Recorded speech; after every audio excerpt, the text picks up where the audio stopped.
আসসালামু আলাইকুম বন্ধুরা।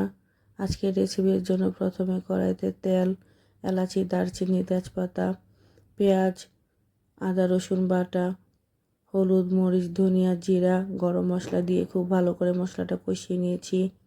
মশলা কষানো হয়ে গেলে দিয়ে দিয়েছি চাল ও ডাল একত্রে দিয়ে খুব ভালো করে ভাজা ভাজা করে নিয়েছি।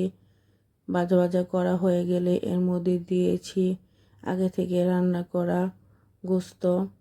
এটা বেঁচে যাওয়া গোস্ত দিয়ে রান্না করে নিলাম, খুব ভালো লাগে খেতে। এখন ভাজা ভাজা হয়ে গেলে এর মধ্যে দিয়ে দিলাম পরিমাণ মতো পানি দিয়ে খুব ভালো করে রান্না করে নিব। দিয়ে দিব পরিমাণ মতো কাঁচামরিচ।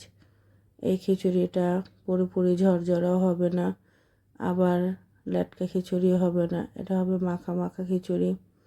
বেঁচে যাওয়া গোস্ত দিয়ে এভাবে খিচুড়ি রান্না করে খেয়ে দেখবেন, আপনাদের কাছে অসম্ভব মজা লাগবে।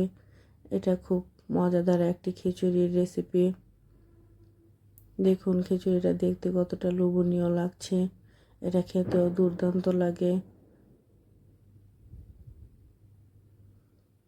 তৈরি হয়ে গেল মজাদার খিচুড়ি। আল্লাহ হাফেজ।